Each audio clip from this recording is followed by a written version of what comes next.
Aloha, Leah. Aloha, Kako. Good afternoon.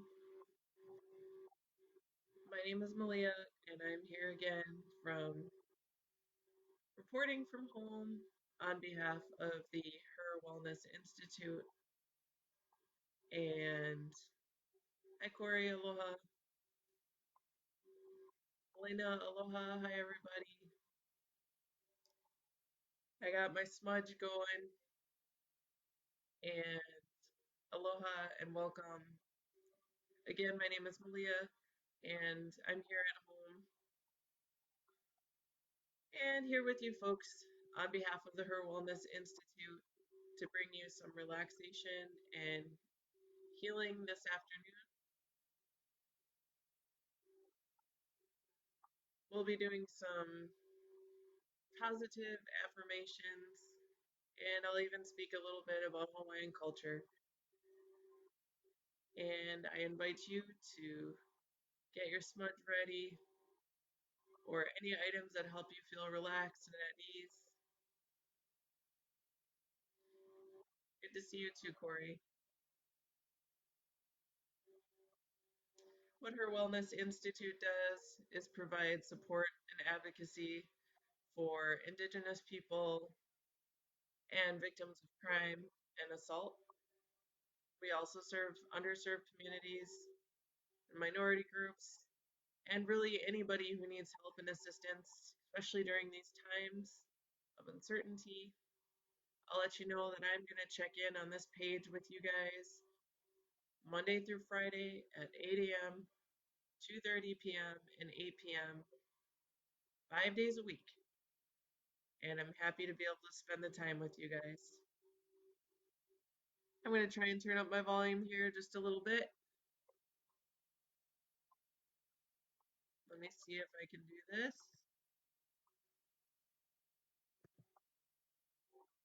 Let me try that. And hopefully, while you folks are getting settled in, you can hear some Black Key Hawaiian music I have playing in the background. All right. So what I did is pulled up some traditional Hawaiian slack key music, which is guitar music that has drop tuning.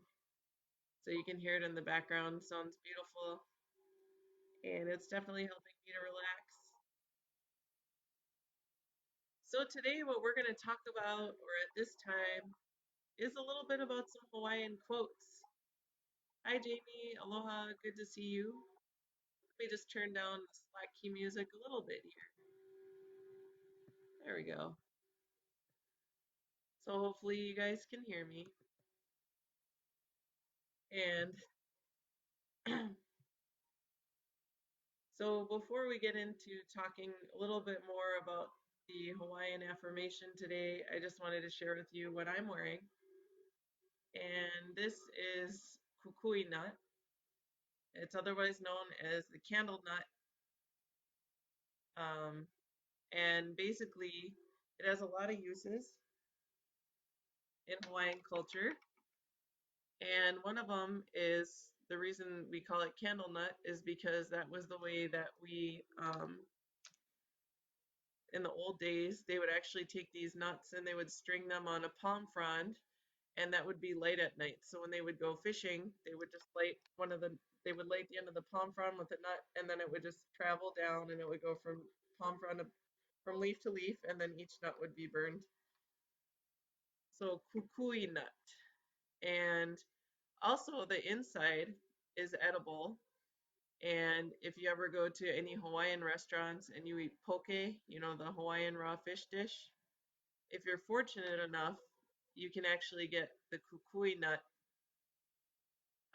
inside the fish dish. So, not sure if we can drop Hawaiian restaurant names, but if we can't and you're in Wisconsin, go to 72nd and North Avenue and they can serve you poke, which is the Hawaiian fish dish, and they do actually put this nut inside of the dish.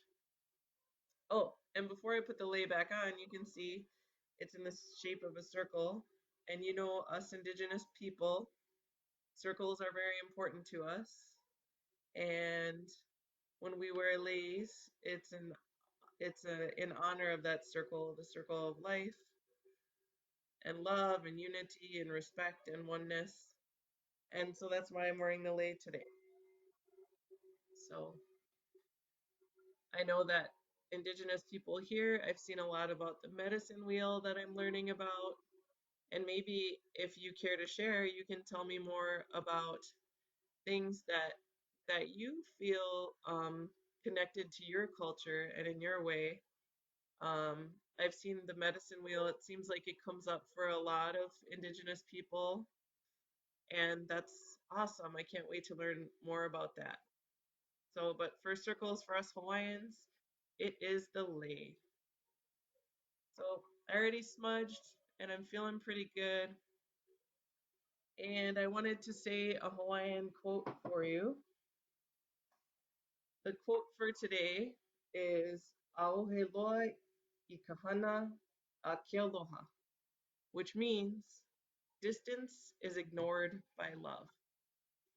So even though we might all be in our own homes and we're recommended to stay 6 feet apart from each other or more, we can still recognize that love has no distance.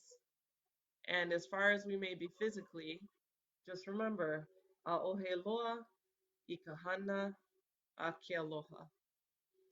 And the word aloha in Hawaiian culture, it's interesting because if you look it up in the Hawaiian English dictionary, the definition for aloha is like almost a half a page long. And people always think that the word aloha means hello and it means goodbye. And it does, not literally, but it's appropriate to say it really at any time when you're speaking in regards to love. Um, and so alo means like myself or my being, and ha means my breath. So when Hawaiians greet, and actually I've got to see this at the Red Sands project. I think we did that in November. HIR Wellness hosted at UW Milwaukee, and many of us Indigenous Polynesians, we were greeting each other by pressing together our foreheads and our noses, and we were sharing our ha, or we were sharing our breath. And some people think that can be kind of icky because they're like, ew, why are you sharing breath? That's weird. Um, but if you think about it, if you're breathing, you're in the state of living. And so if you touch foreheads and nose and you share your breath with somebody, you're sharing your life and your breath. And when they breathe to you, they're giving the same. So it's like that circular exchange. The idea of the aloha spirit is oneness and unity, humility, love, love for the land, which we call aina, love for the creator, which we call akua, love for the sky, that's our father sky, wakea, and our mother earth, papa, papa kahungua. So all of these things are part of aloha, and they're all part of our wellness from the Hawaiian perspective. So if we are well in earth and we are well in sky and we are well within ourselves and well within each other, then that is a fully encompassing idea of aloha. So when someone says aloha to you, they mean a lot of things all at once. So again, like I said, we share with the lei. And how do you, in your culture, how do you share that idea of oneness and unity? I've noticed for Hawaiians, it's interesting, we don't typically dance in circles anymore. There are dances that I've read about and that it was more common to do ancient dances around a circle or fire. But now in Hawaiian dance, mostly we dance in lines or rows. But it's really interesting to me when I go to powwows and things like that of the native people here in Wisconsin, everyone dances in a circle. So I think that's really beautiful, and and it just goes to show, you know, how sacred, and Leah too, she talks about sacred circles, how sacred circles are and what their significance are in different groups of people for their culture. So I want to take a moment now to ask you guys, how are you doing? And being home, what have you been up to?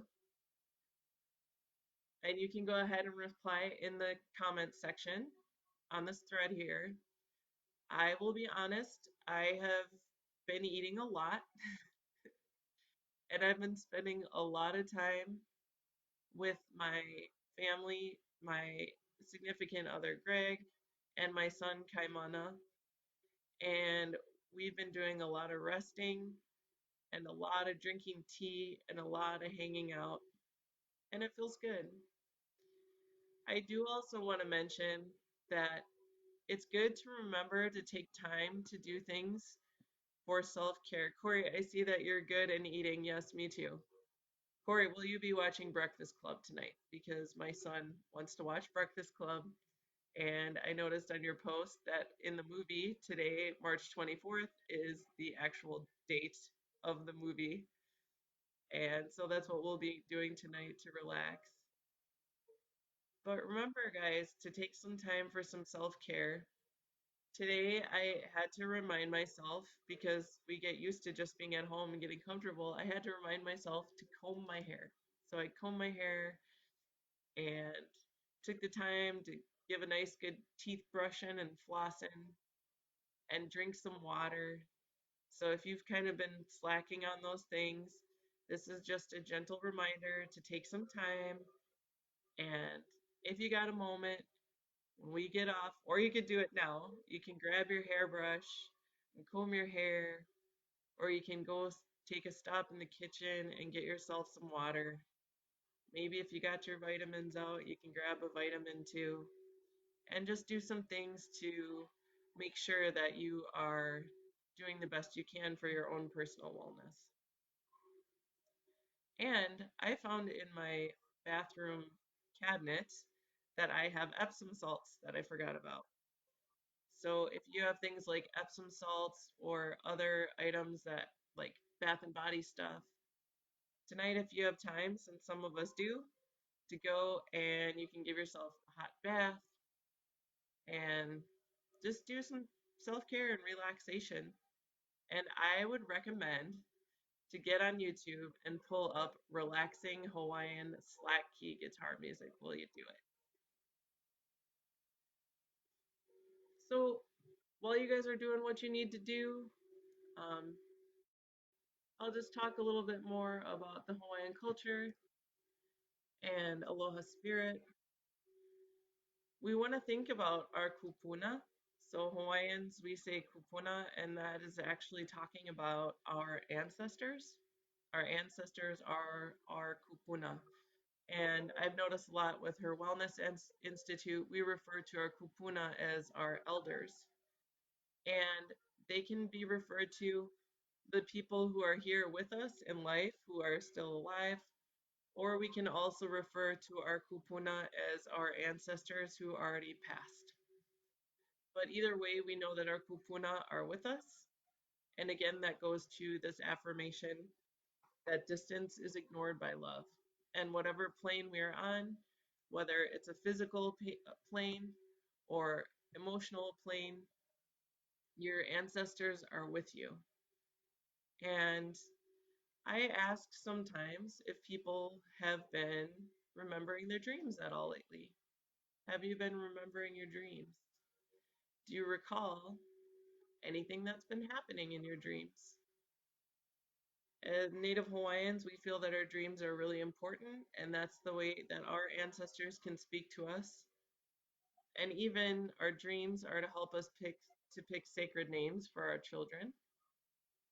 And in our dreams, oftentimes I like to listen to who is there and maybe what's around us when we are having those dreams.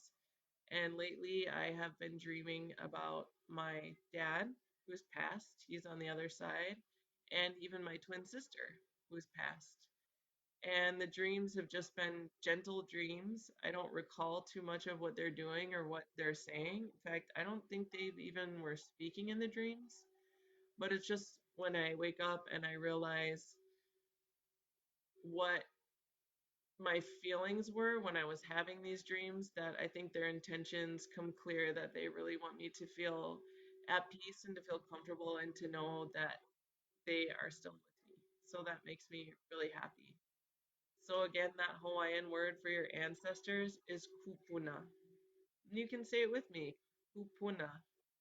And it's spelled Kupuna. And that's a Hawaiian word for ancestors. And again, guys, what's the Hawaiian word for love? Yep, it's aloha. Aloha. I'm going to read this confirmation for you guys one more time. Again, I'm going to say it in Hawaiian. Feel free to repeat after me. I'll repeat it in English, and then I'll leave you folks with a chant. Would you like to hear a Hawaiian chant before I go? Before we say farewell until 8 p.m. tonight? And if you do, let me know and I'll chant for you. Also, too, tomorrow, or even tonight, if you're interested, when I come back on to say goodnight at 8 p.m., I would be happy to dance a hula for you. If I can figure out how to get this camera positioned right, I will dance a hula for you guys to say goodnight at 8 p.m. So, again, the Hawaiian affirmation phrase is a'ohe. A'ohe means no, it's like a negative. Loa means like long or distance. And ikahana is like is the hana is like it can be like it's used to emphasize in this case the distance. Hana also means to work, but not quite literally in this phrase. And then ke aloha. Aloha, you guys know I've been saying it this whole time. It really does mean love. So a'ohe loa ikahana ke aloha. Distance is ignored by love. Remember, guys, everybody, all your ancestors before and after you, they're with you and they love you. They're even here when you're in home practicing social distancing. And HIR Wellness Institute, Leah, myself, Barbara, Jamie, Xavier, Elena, Tanya, we're all here for you. And if you need someone to talk to, please do call our care lines, because we really want to make sure that if you guys need assistance, that we're here for you. So HIR Wellness, guys, we are going to post our care lines numbers on this thread in case you need someone to talk to or reach out to. You can also message HIR Wellness Institute nonprofit organization Facebook page, which is the one that we're airing from right now. You can email us too. So there's lots of ways that you can reach out to us. In the meantime, I think I will do a chant. Let me just turn off my music here quick. So the chant that I'm going to do is called Kunihi Kamauna Ikala'ie. And this particular chant is a permission chant. It's one of the ones that I like to chant when I'm asking permission to do something. And so a little bit of background about this story is if you've ever heard about the goddess Pele. Pele is she's one of the fire she is a fire goddess and she lives on Kilauea, which is on the big island of Hawaii. So Hawaii is made up of 8 major islands, and the biggest island and the only island with an active volcano is the island of Hawaii.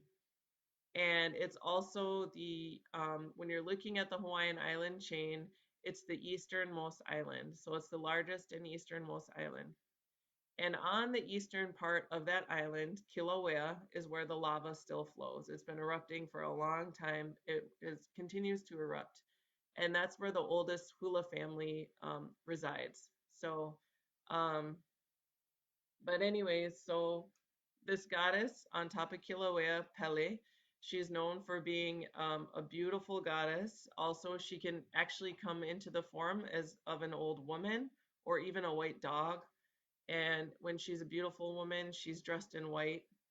And she, interestingly, is kind of also known as the goddess of creation because even though fire is and lava are destructive, um, it also creates soil.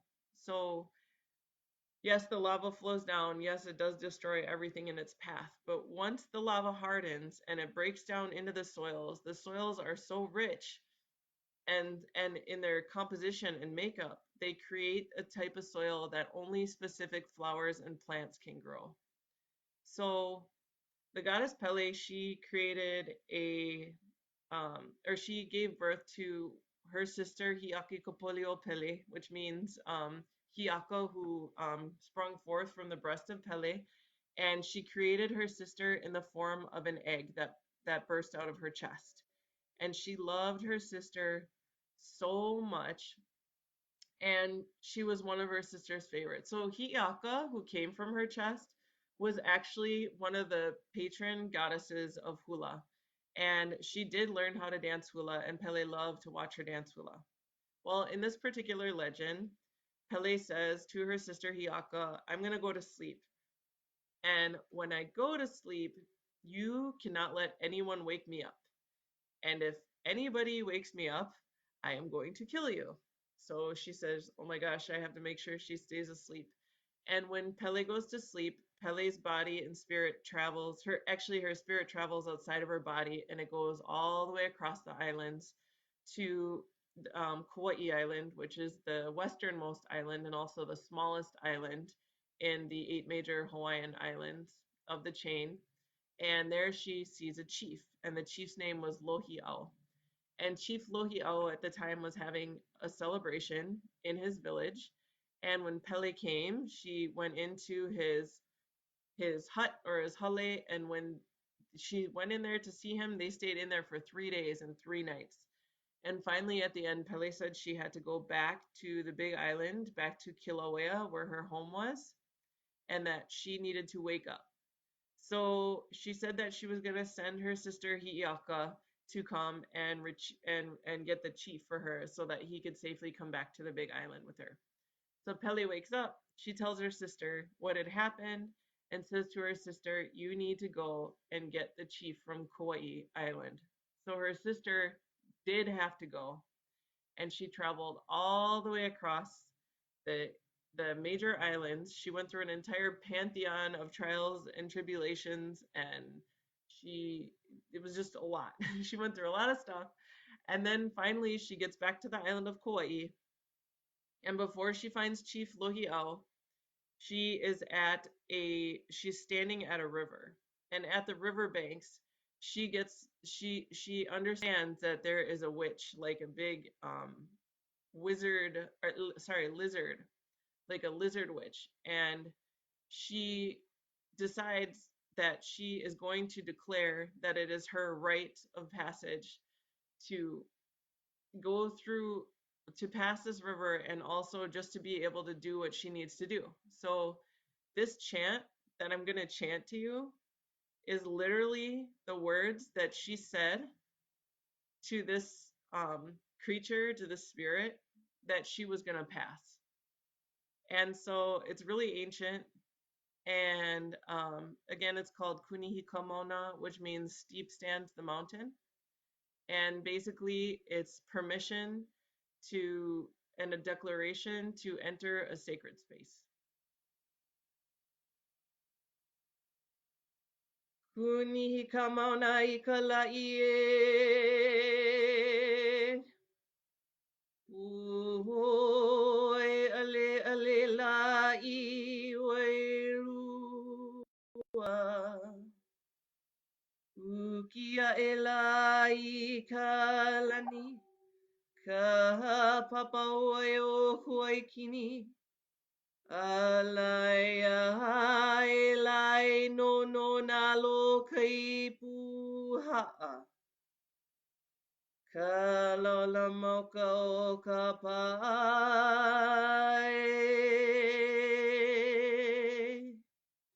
Mai pai ka leo.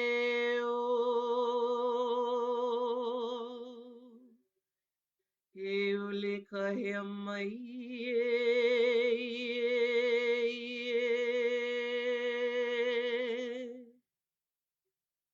So I wanted to dedicate that one to Leah and all of the staff and all the workers, all the light workers, all the volunteers, all the people who are staying strong every day, all day while we're going through this together. All the people who are working so hard, they wake up every day and they declare that own passage for themselves as they head into work at the doctor's offices or the health care offices or the grocery stores or the bank or whatever they have to do, whatever we have to do to keep things going for everybody else. That's what we're here for. So just now I declare to write a passage for all of you guys. Much love and aloha. Stay safe. Cool. That means stand strong, everybody. And I'll see you again at 8 o'clock. Take care. Aloha.